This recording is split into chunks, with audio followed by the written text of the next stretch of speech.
Awesome. So welcome everybody.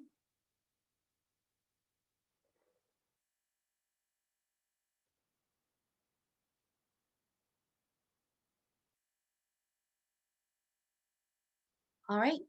So welcome to our session, Urban Agriculture to Combat Climate Challenges and Climate Change. So my name is Caroline Chomanics. I am a horticulturalist in the Central Florida community, and I love urban agriculture. I've been growing food since I was, young, but also in my professional career through a long history of working at botanical gardens, working for different farming groups, and then later finding fleet farming and falling absolutely in love with the model. I've been with fleet farming since 2015. And now I am the Chief Operations Officer of the nonprofit that runs fleet farming called Ideas for Us, as well as the fleet farming program manager. So my intentions today for this session is really to just dive into kind of like the status of urban agriculture in the age of climate change, using fleet farming as a case study, and then having some suggestions for urban agriculturalists of some options that we can do for our communities.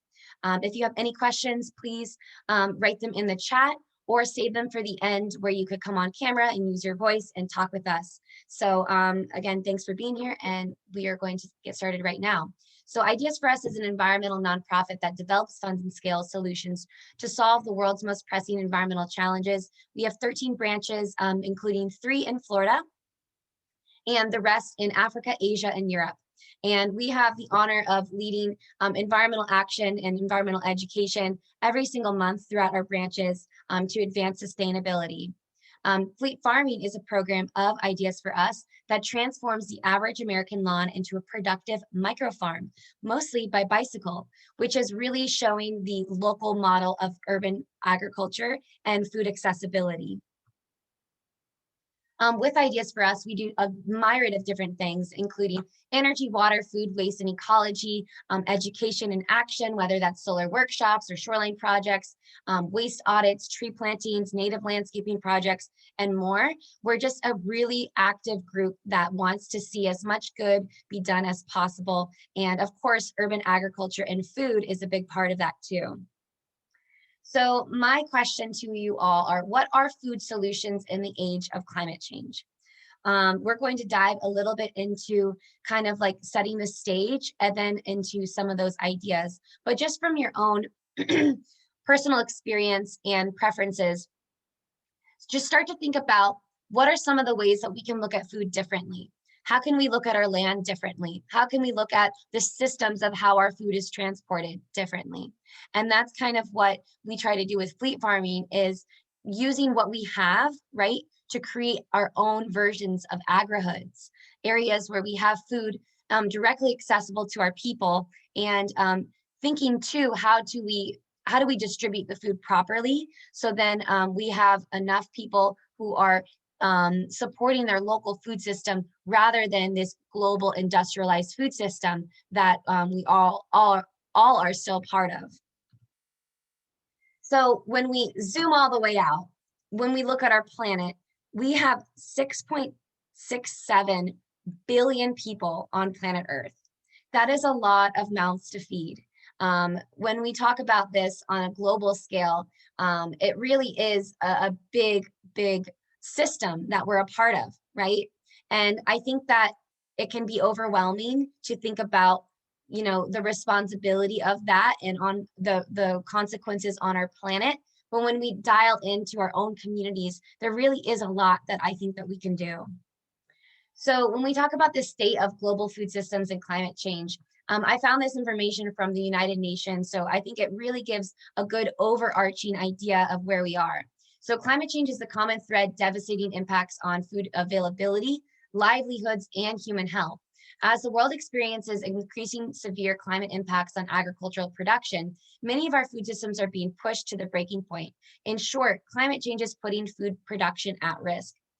Yield growth for wheat, maize, and other crops have been declining in many countries due to extreme heat, severe weather, and droughts.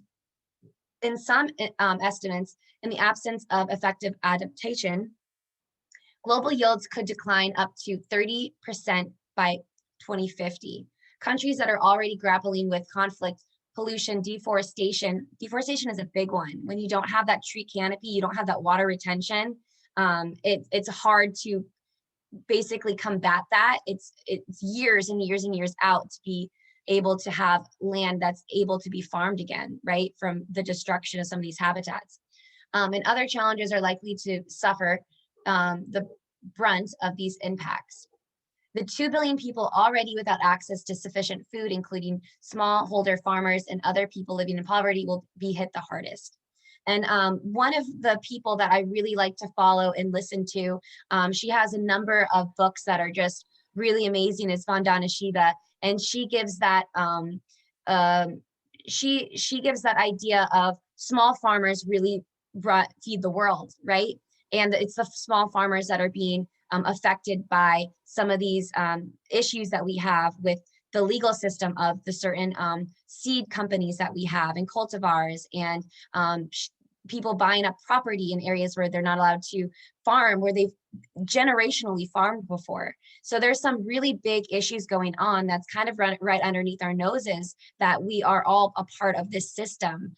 So there's a lot of environmental justice issues that come up with our food systems too, not to mention, you know, modern day slavery that still exists in many areas of the world, even areas that import or export to the United States. So it's a huge topic when we talk about people, food, and our planet together. Already, despite decades of global commitment, hunger and food insecurity persists at staggering rates. According to the State of Food Security and Nutrition in the World report, nearly 750 million people experienced severe food insecurity in 2019, and the number of undernourished or food insecure people is rising, with climate shocks a major contributor. Unless urgent action is taken, climate change will increase food prices, decrease food availability, and exacerbate instability and conflict because of competition over water and fertile land. And I definitely think that that is going to be one of our biggest problems, you know, as we get further and further towards that 2050. That's kind of like the indicator that a lot of, you know, countries are using as, you know, where will we be by 2050? And I think that water is a huge one, and also the fertile land, because deforestation and all the other effects that we people have on our planet is going to catch up to us, right? And it's probably going to catch up to us in our food system. And that is kind of my opinion, but also backed by some of the science that I've looked into. So to continue from that, in addition to being affected by the effects of climate change, agriculture is a major contributor and a potential solution to climate change. In a recent report, the Intergovernmental Panel on Climate Change found that more than a third of global greenhouse gas emissions come from the production, distribution, and consumption of food. When it comes to producing food, the majority of agricultural emissions are related to raising livestock, followed by rice cultivation and the production of synthetic fertilizers. Moreover, as forests and grasslands are being converted for agriculture, the world is losing vitally important ecosystems that remove greenhouse gases from the atmosphere. And we definitely see that in the picture to the right, which is an image of the Amazon. And more of the Amazon and Amazonian lands are being converted into livestock lands. And, you know, that's not to say that, you know, maybe the animal agricultural industry has positive effects on some nutrition. That is up to you to really look into and decide for yourself. But there are definitely some considerations that we have for the way that we use our land for agricultural purposes, right? Just to kind of give a good overall view of how agriculture is affecting the landscape and the people on our planet. I found this really interesting, that more and more people are moving to urban areas, and rural areas are basically converting to more urban areas. So what I found is that more than 50% of the world's populations live in urban areas, and by 2050, that indicating year that we see so often, is projected to rise to nearly 70%. Urban areas consume as much as 80% of energy produced worldwide and account for over 70% of energy-related global greenhouse gases, and both these figures are expected to rise. So I found that really interesting because it's not just an idea of, you know, in a way, what some people might think with fleet farming or for other small farming groups that were, trying to be cute and trendy. It really is that we are going to have to rely more and more on farming and agriculture in urban areas because that's what our communities are turning into. So the question is, where do we farm? How do we farm? What's the most environmentally friendly, water conserving ways to produce food? How do you produce food when you don't have as much, agriculturally zoned land? And fleet farming kind of has a solution to that within our case study that we will go into next. But there's also other solutions that we can get into. So urban agriculture, urban farming, and urban gardening is a practice of cultivating, processing, and distributing food in or around urban areas. Urban agriculture is used as a term used for animal husbandry, aquaculture, urban beekeeping, and horticulture. Food security refers to the measure of availability of food and an individual's ability to access it. So that's kind of like the basis of urban agriculture that we're talking about today. Some of the benefits, and I just listed some, there are more, but an increase in vegetation cover, definitely in our urban areas, we know this in Orlando for sure, we experience the heat island effect where we have so many parking lots and rooftops and different areas that are not green, they're not living, and they're affecting the heat in our area. So when we do have more of these small farms, they can help with that with some vegetation cover for sure. They can also help in the cultivation of soil for carbon sequestration in small ways, but still impactful, can reduce flooding. And this is because of having plant cover instead of concrete or other areas. Reduce transportation costs to the environment. When you have your food local, you don't have to have it shipped or flown or anything like that. And especially with fleet farming, we use a lot of bicycles, so we're not contributing to CO2 emissions as much. Increase food security and accessibility. It can provide a space for community engagement. It can promote biodiversity, especially if you're a farming group that sees value in growing Florida native plants and wildflowers around your gardens to help with that biodiversity, whether that's diversity in the soil or in flying insects and things like that. But there's other options of urban agriculture. And there is the square foot gardening method with basically, raised bed model. There's permaculture, which is a fascinating new design principle way of thinking about how do we use our land to be more perennial, more long-term, more food forests. Love this as a concept. I think that permaculture could kind of fill in a lot of the gaps that we have, gaps as in my mind as areas of grass that we just don't need. But there's also hydroponics, aeroponics, and aquaponics. Just a quick overview of each of those. Hydroponics is a method of growing plants without soil with plants suspended in water. Aeroponics is the same thing, but with air. The roots are suspended in air. Smart farms is a good example of that with their towers. Aquaponics is using plants with the cultivation of fish. And all of these different systems, I've learned through my time with Valencia College as a student, they can really help with a lot of saving water and being able to use less inputs into your system. And in urban areas, you're not always going to be able to find land that's clean enough, in the soil through your soil test to be able to grow. So we have to think about how do we grow food in cities when we don't even have land. And I think that hydroponics, aeroponics, and aquaponics have a lot of, they do require some energy, right? So that there is a give and take to that, but they have a lot of benefits to, being water conscious, being space conscious, using that vertical space to grow instead of that farmland that we're, traditionally using. So those are all really great methods too. So we're going to dive into fleet farming as an idea and a concept. So you can imagine kind of where we're at with thinking about using the average suburban neighborhood as a method of creating an agrihood.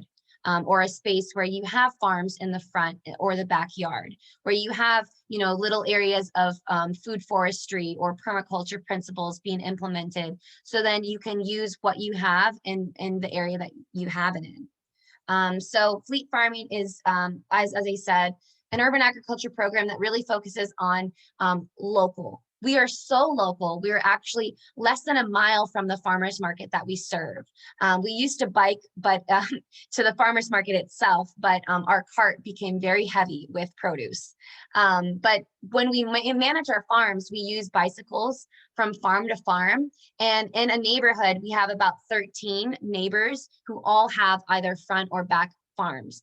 And one of the ways that we do this too is we use a church in the center of the neighborhood that acts as kind of like our hub. So we have a farm in the back, a pretty sizable farm. We use the office there. We can use the restrooms for our interns and our staff. And this is what our farms look like. They're in-ground rows with drip irrigation, which is water conscious. These are quieter streets. They're not busy. So we don't really have the threat of the emissions of the cars as much as you would have definitely on a busy street, right? And we use a lot of people power. We like to use this as an educational opportunity for volunteers, for different people to come out and to learn these skills. From our programs and our internships, we've trained hundreds of different people in urban agriculture, and some of them went on to start their own farms. One I'd like to call out as who's an amazing farmer who came through our program is Mason Cone, who is one of the farmers with Winter Park Urban Farms. He is such an amazing farmer, and he came through our program, and it was kind of an example of, who is going to be farming the next generation for the people that we have in our communities, right? So when we created fleet farming, there was a couple overarching reasons of why we did. First of all, we were educated in the impacts of monoculture farms, right? So growing one crop, sometimes over thousands of acres, and it has a lot of negative effects to our environment, including the inputs that you have to manage a system like this. So you have heavy uses of water and fertilizers, toxic chemicals that sometimes need to be sprayed in hazmat suits. And these types of systems are not sustainable, right? When we look at nature doesn't have one crop or one plant growing for thousands of acres. They have biodiversity. Also, a reason why we started this was because of the use of pesticides. We don't want to be able to ingest anything that it goes through a system like that, right? So with fleet farming, you use no synthetic fertilizers or pesticides, insecticides, nothing like that. We use only natural things to basically create as healthy food as possible without any of that stuff. Also, the lack of farm workers' rights. So where we currently get our food from, and even in Florida, there's a really great book called Tomato Land that I would definitely recommend you read. It follows a story of certain people who were living in modern day slavery, experiences in Florida, who were cultivating tomatoes for the tomato industry. So this is on US soil being, taken and hostage for their farm work. And so this is something that, we want to not be a part of. We want to pay farmers a living wage. We want to create a new system for ourselves that's even more local, right? Whereas there are 40 million acres of lawn in America, which I will get into, and the average age of American farmer is 58 years old. So someone who is young like me, that really scares me because I feel a responsibility to be able to inspire the next generation of urban farmers, because we have farmers that are aging out and their family members and people in their community are not stepping in to take over the farms because of the hardships of a lot of our long-term farmers. And so that is something that we definitely want to solve by making farming something that's exciting and fun and interactive and something that's good for you and natural. And so those are all the things that we want people to feel when they come to a fleet farming event. So the history of lawns, I'm not going to get really into it. I'm just going to touch on it, but they are status symbols, right? They come from France and England, and it was basically to show your wealth. Even the idea of a lawnmower was very, very exclusive, right? But we're moving on from that. We don't really need to have these grassy areas anymore. Maybe we can use xeriscaping to use areas that are not using as much water. 30 to 60% of a city's fresh water goes to watering lawns. Isn't that ridiculous when we have such a fragile aquifer underneath our feet here in the beautiful state of Florida? And that water is so precious to people, to the planet. Why would we use it on something that we don't really need to use it on anymore, right? And these urban agricultural systems, they can use drip irrigation. They can use water conscious methods. Even with hydroponics, aeroponics, and aquaponics, they can recycle water. And so that is more of the direction I think that we're going in as people. Also, these lawns require fertilizers such as nitrogen and phosphorus that can lead to contamination of our waterways. And we see that in, you can say that we've seen that in the toxic algae blooms. And, you know, a lot of our lakes that we've been learning about are highly, you know, polluted and in states that are, they have an overgrowth of algae and different materials that are making the eutrophication in the water really bad, where the transparency of the water doesn't allow for the sunlight to get to the plants for photosynthesis. So a lot of our water bodies are in danger. And you could say that one of the reasons is because of heavy fertilizers with nitrogen and phosphorus, but also from our sewer systems that are leaking and out of date. So they also occupy land that could be used for growing food. We could definitely be using these places for fruit trees or perennial vegetables or in-ground urban agriculture. And lawn maintenance releases greenhouse gases such as fuel needed for lawnmowers. So we don't really need these tools anymore when we convert these spaces. And these spaces can be converted by nonprofits and different small businesses like Fleet Farming and like a lot of different other urban farmers. So then they can be reused by our community. And so you don't have to mow the lawns anymore. So when we have our local food systems, they can reduce harmful agricultural practices. They can improve access to healthy lifestyles. Imagine living in a community that you don't have a Publix, or you don't have a grocery store. You don't have, you know, a farmer's market. What are you going to eat if you don't have a car? You know, most people are going to have to turn to gas station food or different convenience stores with highly processed, you know, GMO, really not good foods for your body. And so that is something that we want to get away from. We want food to be throughout our beautiful Florida environment. I mean, I think that one of the things that I love about Florida is that you can grow all year long, and you can grow a lot of perennial plants too.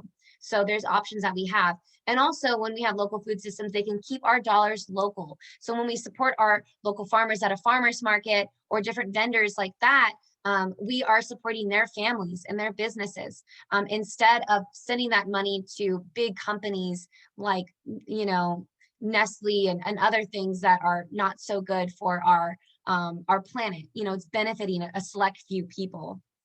So this is what it looks like. We transform the average American lawn into a productive micro farm. And even since then, he has a beautiful native garden behind here, as you can kind of see.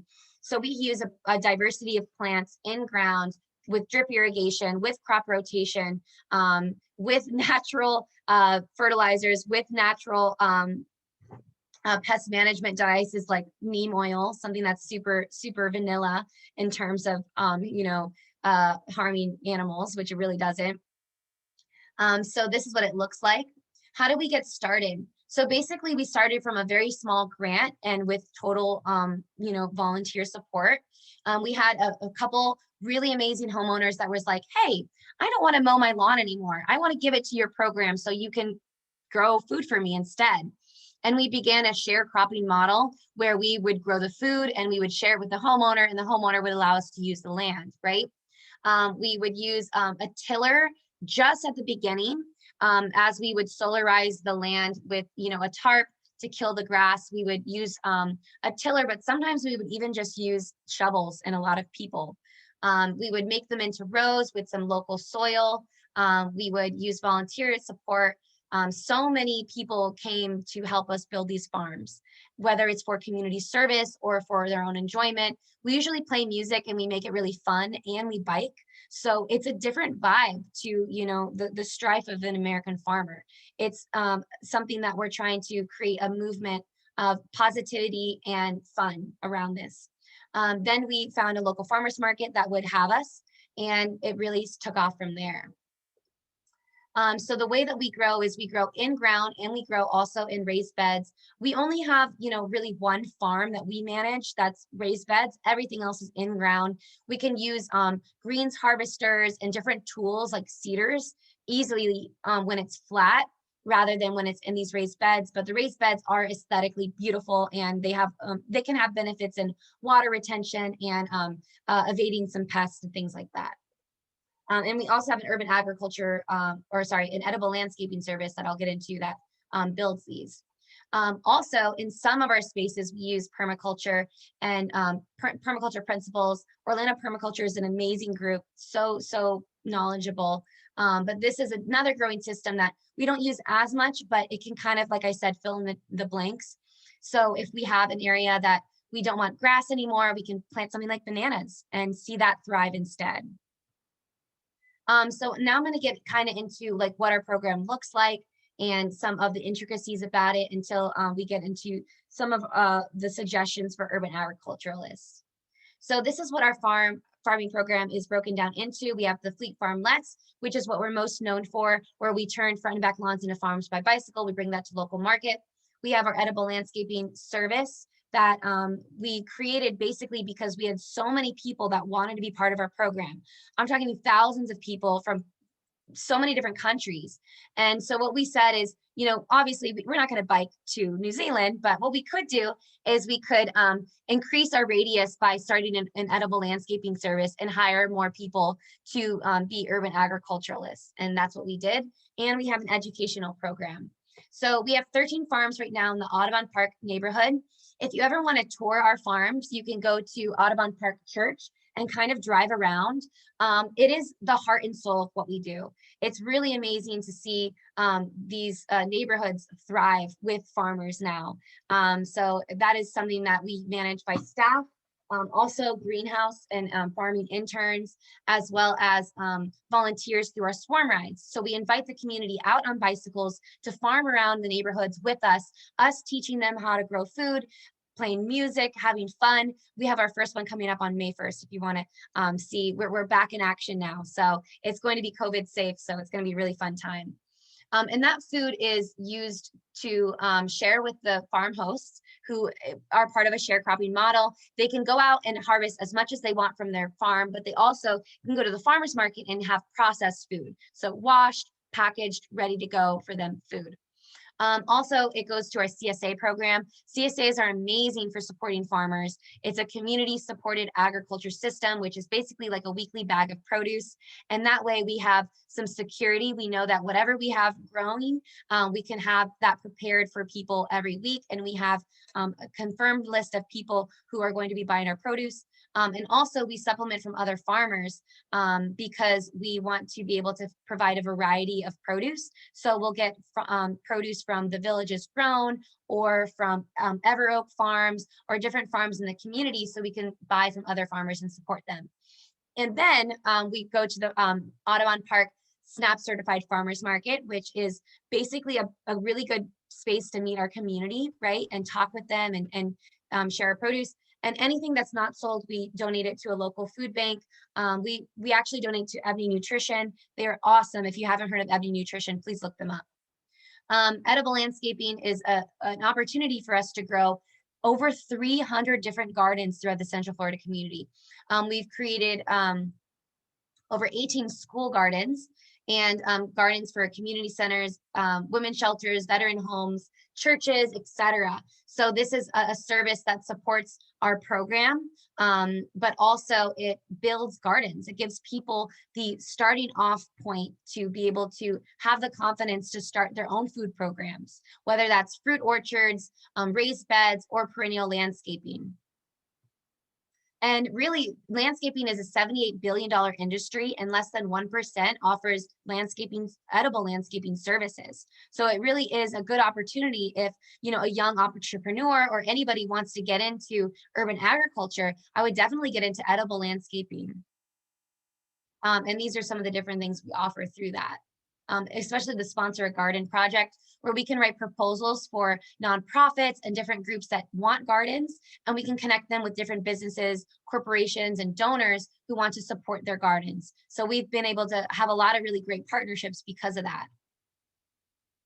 And with our fleet education, we have programs at schools, especially schools in low-income areas. We also have a high school job training program that we're working on with getting high schoolers who already have amazing school gardens and greenhouses, getting them a better a pipeline, I guess you could say, from being in high school to getting into the agriculture industry or into any horticultural industry at that. So then they can get jobs right out of college. That's something that we're thinking about.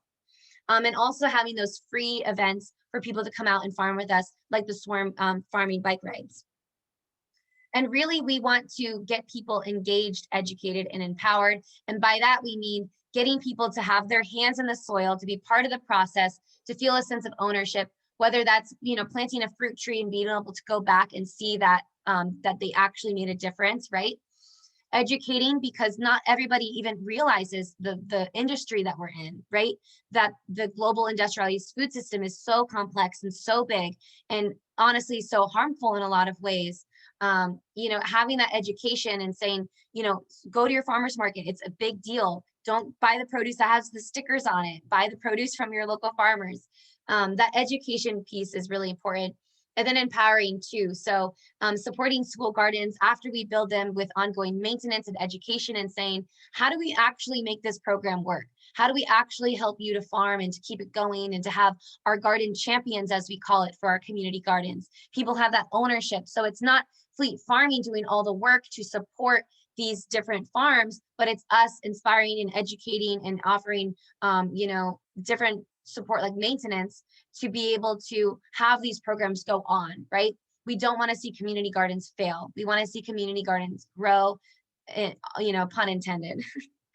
And some of our achievements that we've done is an internship program. I'll say we accept about 80 interns every semester, and that's spring, summer, and fall from all the local colleges and universities in our area. So we really want to be able to provide an opportunity for students to put on their resume that they've worked with a nonprofit, that they've done something that is what they want to do as a career. We have 16 different options with ideas for us in Fleet Farming, from social media to farming, greenhouse, farmers market business, to graphic design, video production.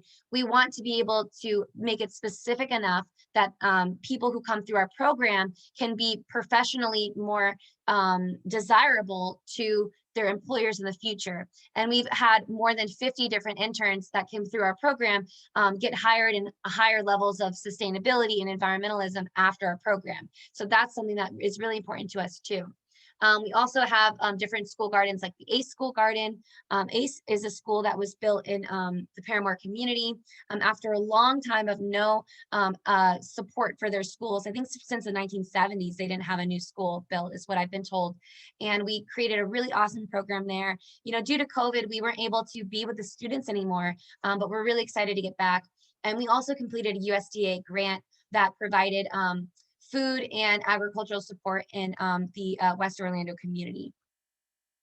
So, of course, I love Vandana Shiva. And one thing that she says is, the time has come to reclaim the stolen harvest and celebrate the growing and giving of food as the highest act and the most revolutionary act. And that really is true. When you start to grow food and you start to see these spaces and reclaim our land, it really gives us an opportunity to be more self-reliant, right? And to say, this is our community. How do we want it to look? What is the landscape that we want to develop? What is the community and the pipeline of from food to consumption that we want to be a part of? So here's some suggestions for urban agriculturalists. Finding land. So we use land in front of homes, churches, different HOA land, so different homeowners associations, schools, businesses, and different nonprofits. They all have spaces. In Florida, we live in a very different from most of the world environment where we have these big grassy areas. So there's a lot of opportunity to be able to grow in these spaces. You can do raised beds, you can do something easy like fruit orchards, or you can start an urban agriculture program like fleet farming. So to transform underutilized lawns, this is basically a breakdown if you're ever interested in doing this. I would suggest that it would be great for you to rip out some lawn somewhere in your life during 2021. We basically use these big sheets of black plastic or tarp that can be reused that we use to basically suffocate the grass and make it easier to till up. We remove the tarp, we till the remaining grass, we add the soil in rows in bulk. We form those into rows with drip irrigation. We plant with hardy plant varieties. We seed. We have like seeding parties whenever we create these new farms. We use transplants, herbs, vegetables, fruit trees, especially from local growers. There's a ton of really great ones in the Central Florida community. And we, have a party at the end of it and we celebrate our harvest. And the ongoing maintenance is through our staff and through our programming and supported by fundraisers and different things as a nonprofit that we can kind of get creative about doing because it is very difficult for farmers to only support themselves on produce. At least that's been our experience because produce is so undervalued that you kind of have to use a little bit more to it. We're having a farm to table dinner coming up that we're going to use to support our farms for summer because summer is a very hard time for farmers. You can still grow in summer, but you're not going to be able to have the same yields as the other times of the year. So that's something to consider. Awesome. So tips and tricks to maintaining these growing operations. Drip irrigation has been amazing. Instead of overhead sprinklers, we directly add the water to the roots. And in Florida, since we have a lot of humidity, we can have a lot of evaporation. So this helps to combat that. Also, what we do is we use a lot of mulch around the base of our plants to help with that soil moisture retention. Free mulch can be provided by your local arborists. That is a really great option for if you don't have a lot of funds. You can just call your local tree company and say, hey, can you please dump at this site whenever you're in my area?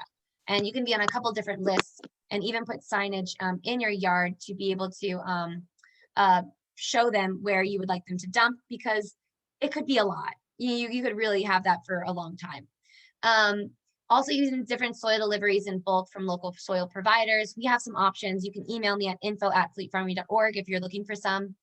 Cardboard and mulch. When cardboard is like removed from the tape and it doesn't have all that like ink and stuff on it, it can biodegrade back into the ground. So if you need to use, if you want to be able to control the grass or different weeds or pioneer species is a better term around your farms, cardboard and mulching can be a great way. And we see that in permaculture being used a lot.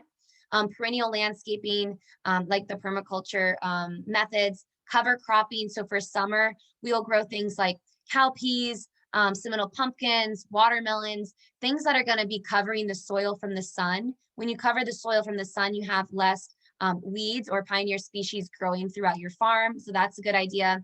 Help from the community is always great in having that Instagram, Facebook, communication. Right plant, right place, and also right season. So sometimes we feel like we're not good farmers or not good gardeners, but it might just be because we're kind of getting out of the natural flow of when these plants should be seeded and planted. And I'll also say that, buying from really reputable seed companies can help you in growing more food because we found that Johnny's and Baker Creek seeds and different companies like that have higher quality seeds than like Lowe's and Home Depot. Like even me, a seasoned horticulturalist, I'll use seeds from Lowe's and Home Depot and nothing will come up. And it could be because the storage and the age of those seeds and just the quality. So I would say buying your seeds from a local, a better seed provider. And companion planting. So companion planting is kind of like a folk science in a way where, just certain plants just do well when they're planted together and certain plants don't. And one book that I really love is Carrots Love Tomatoes, and they have information on how to do that. So I would encourage you to dare to grow, to experiment with different revenue streams as farmers. I'm seeing this so much throughout the urban agricultural industry, to not just grow produce. So we of course have our farmers markets that are great avenues. Definitely, that's where we have our more like personal communication with the community, is farmers markets. We don't want to leave them, definitely not.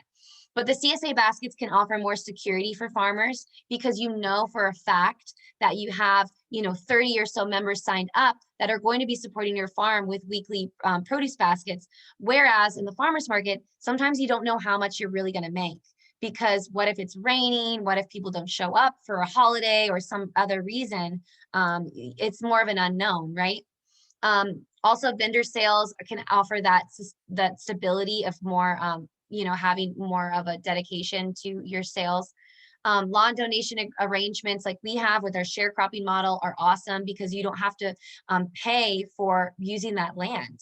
You have a different model that's set up that can be a benefit to farmers. Edible landscaping services has been instrumental in us hiring 3 more people on our team, supporting them, but also the profits of that goes back into supporting our program, buying farm equipment and seeds and everything like that. So that's been a really big game changer. I'd love to talk to you more about that if you have questions. Fruit tree planting services, educational services, classes even, if you teach a class, you can make way more money, than being able to, all the work that goes into growing food to sell that same amount. So whether that's for a conference or a bigger workshop or something else, a series, a summer camp, these are all ways that you can use education to support farming as well, especially in seasons like summer that are, a harder time for farmers. Merchandise, we haven't really gotten into merchandise too much. We do have a fleet farming shop where you can buy t-shirts and things like, in bags, things like that. We use Teespring because it's basically a drop shipping option that has like 100% organic cotton and things like that. So then we don't have to come out of pocket for merchandise. Whatever profit we make off of Teespring is additional to us. We don't have to mail it. We don't have to ship it, anything like that. Value added products is something it's my dream. It's a weird dream of mine to get into pickling and relishes and jams. I think that would be so amazing, and definitely great for things like okra, things that once they're processed, I feel like people are more desirable to eat them. Mentorships, tower gardening is awesome too. So there's a lot of different options. So connecting to your community. This is probably one of the reasons why I think fleet farming's done so well. So when I first started with fleet farming in 2015, NBC Nightly News came to our farms during July, and it was hot. I just had a crop die out. I had my other team members were out of town, and I just felt like, how am I ever going to make this work?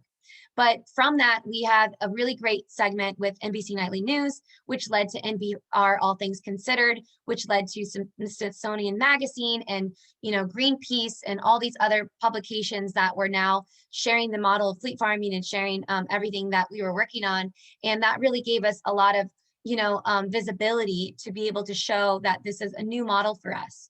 Inspired by Curtis Stone's Urban Farmer, but using more bicycles and even more of a local sense and small farming, using a lot of education in there too. This is a way that we could promote ourselves on a larger scale. We use social media for them to be able to find us. We used YouTube, Facebook, Instagram, Twitter. We didn't use TikTok back then, but TikTok is a new thing coming up. We live stream some of our farm work so people can see what it looks like. We have volunteering programs. We highlight our volunteers. We have community events, school programs, community calendar spotlights. We have, press lists. We do press releases whenever we have something new going on, internship programs. You could get into a work trade program with different countries. And donor recognition as well. We really needed a new trailer and we didn't have any funds to do it. We were struggling. So what we did is we did a Facebook fundraiser and we put the names of the donors on the back of our farming trailer. So that was really great that the donors felt recognized for their businesses or names, and we were able to finally fix up our trailer and our bikes that we desperately needed to happen. Also local tabling events, getting out into the community, creating gardens for nonprofits, schools in need, and more. So there's so many different ways to engage with the community. I love teaching. I love talking to kids, and I love that just being with people. And I feel like there's a lot of, when we can do that and showcase it on social media, it's both, showcasing you being with people and having that connection and that communication, so people can always ask you questions. They can always, be involved. So wherever you are on the local food system, whether you are into the production, you're into the processing, you're thinking about the distribution, you're thinking about access, maybe you're a chef or someone who's more culinary, and you can think about the application of that food and nutrition, or you're thinking about recovery. How do we combat climate change by using, composting programs? How can we recycle that into our system instead of just sending it to the landfills, right? These toxic environments.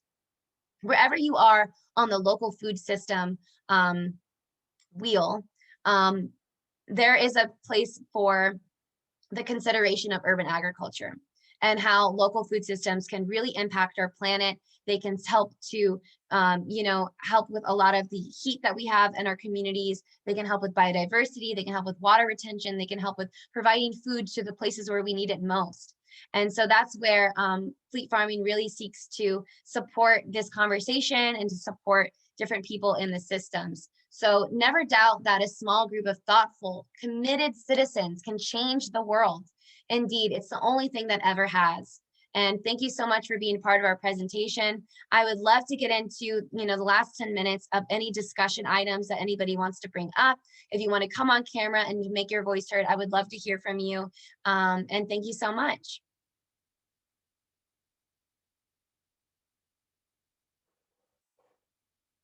Awesome. So I'm going to check the chat right now just to see if we have any questions.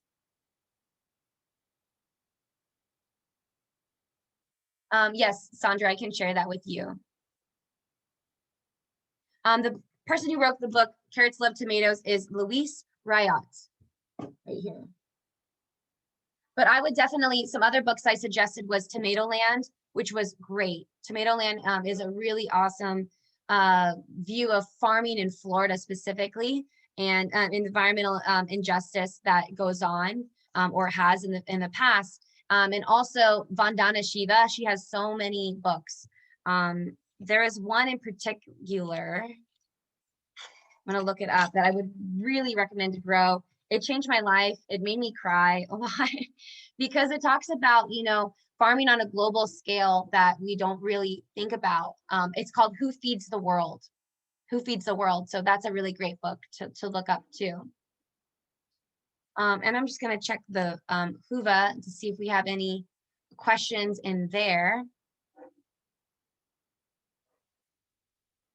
And anything that you guys want to say in the chat or any questions that you have, please do. I would love to answer any of that you have.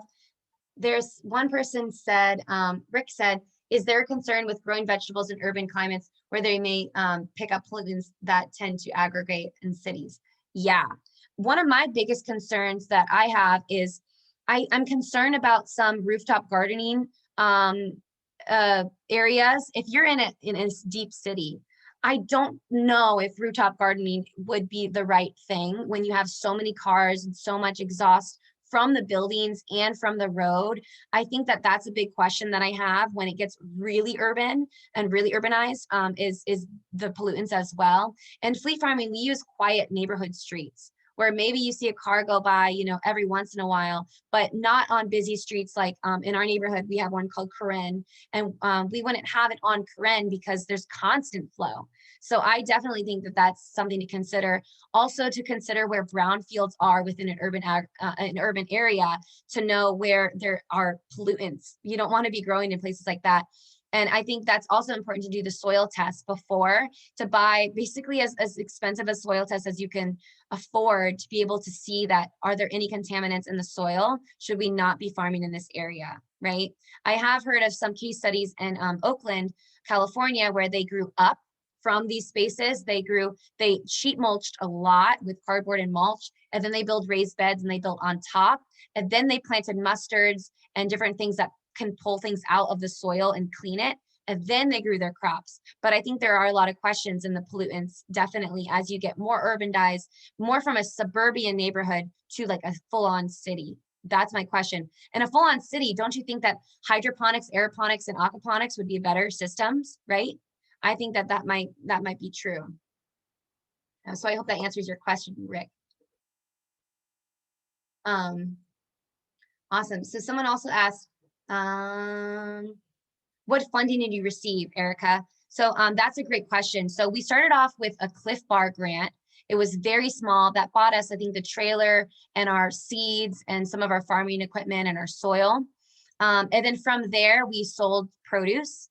And it was kind of the program when I started, it was very limited because we only really had small grants and produce sales to support us and support a staff.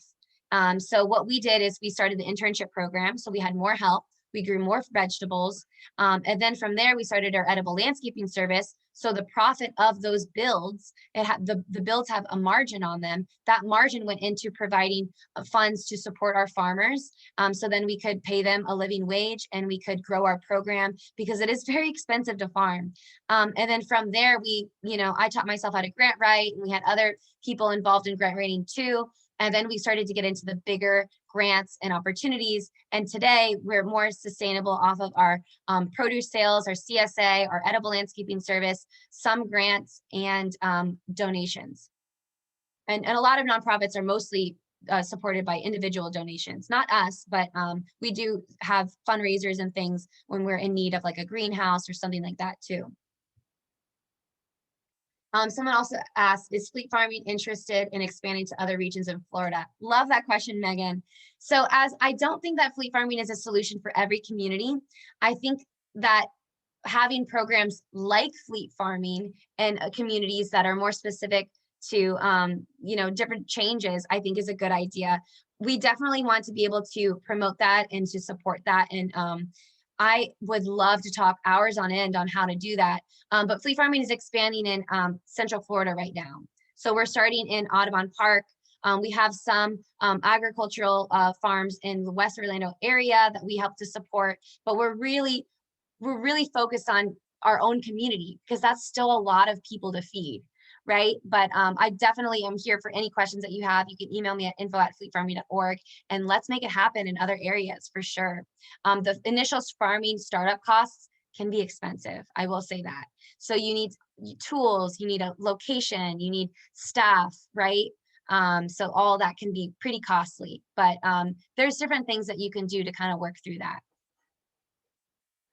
We also have a question in the chat that I will go through here. Leslie, I'm going to read this if that's okay. Excellent business model. I agree. Finding help with maintenance of gardens is a challenge. Very exciting work. Question: have you considered working with developers on new residential developments to incorporate urban agriculture into the development as they're designed? Is this something that you may see your organization being interested? I love this question. So there is differences in the idea of an agri-hood, right? Some people think that an agri-hood is destroying beautiful Florida environment that is filled with native plants to completely take that away to start an agri-hood or a neighborhood that has a farm in the middle and farming things throughout it. I don't support that personally at all. I think that an agri-hood can be placed in places that are already developed. I'm a supporter of historic preservation too.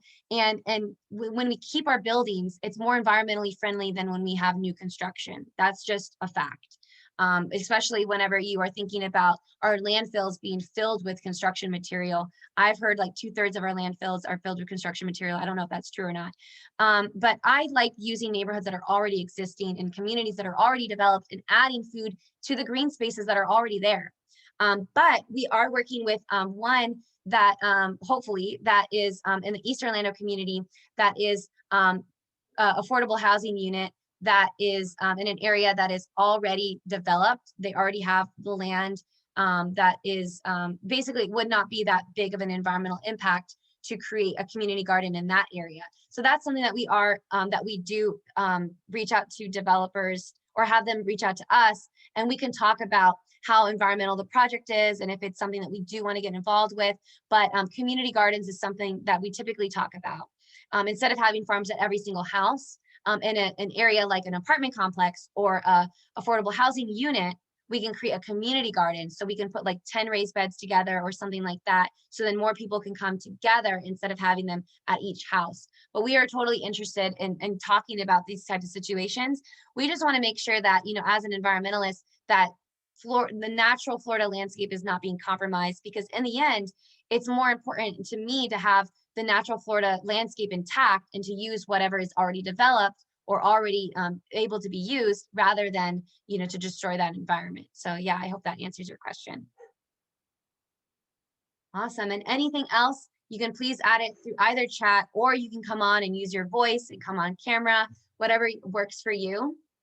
I'm just going to give one more minute for that. I hope that you found this interesting. I hope that it inspired you in some way to get even more active in your urban agricultural food system, or just ideas of like how we can live together that isn't the norm, right? How do we create these things instead of just falling into the systems that are already in place, right? Awesome. All right. So if we have no more questions, or if nobody else wants to speak, we are going to end our session. So thank you so much. Please support fleet farming if you can. Go to fleetfarming.org. You can donate. You can contact us through our website and ask me literally anything. I'd love to talk to you. I'd love to talk to your group or do a presentation if you want. So thank you so much. And I hope that you have an awesome rest of your Florida Climate Week. Thank you so much to the Volo Foundation for allowing us to speak. And we look forward to seeing you in the next educational presentation or the next engagement that we have. So thank you guys so much, and I hope you have a great rest of your day. Thank you. Bye, guys.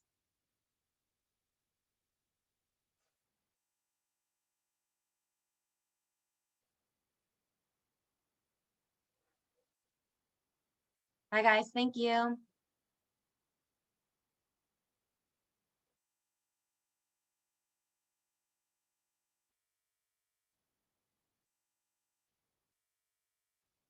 Thank you.